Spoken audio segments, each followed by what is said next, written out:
Les sujets du jour de la revue fiduciaire. Premier sujet de notre JT.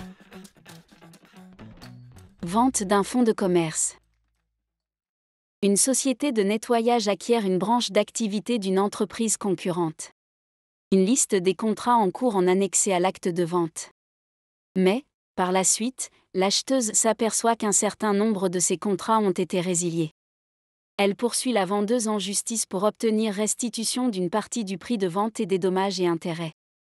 Pour l'acheteuse, la vendeuse a manqué à son obligation de délivrance en ne lui transmettant pas une partie de la clientèle. Pour sa défense, la vendeuse fait valoir qu'elle a bien rempli son obligation de délivrance en annexant à l'acte de vente la liste des contrats cédés comportant les coordonnées des clients. On ne peut lui reprocher, estime-t-elle, que certains de ces contrats aient été résiliés avant que l'acheteur prenne possession du fonds de commerce. Ce n'est pas l'avis des juges. La clientèle étant un élément du fonds de commerce, l'omission de transmettre tout ou partie de celle-ci lors de la vente du fonds de commerce constitue de la part du vendeur une inexécution de son obligation de délivrance. La liste annexée à l'acte de vente comportant des contrats résiliés au jour de la vente, il en résulte que la vendeuse a omis de transmettre une partie de la clientèle lors de la vente du fonds de commerce. Deuxième sujet de notre JT. Visite médicale de reprise obligatoire. Le salarié qui, à l'issue d'un arrêt de travail, se tient à la disposition de l'employeur pour passer la visite médicale de reprise obligatoire, a droit au paiement de sa rémunération, a décidé la Cour de cassation dans un arrêt du 24 janvier 2024. De jurisprudence constante, quand une visite de reprise est obligatoire, c'est l'examen de reprise qui met fin à la suspension du contrat de travail lié à l'arrêt de travail, même si cet examen ne coïncide pas avec le retour du salarié dans l'entreprise.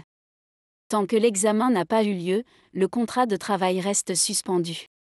Gare, donc, aux employeurs qui n'organisent pas la visite de reprise, car la suspension du contrat de travail ne les protégera pas si le salarié s'est tenu à leur disposition pour passer cette visite médicale. Troisième sujet de notre JT. Option pour l'IS.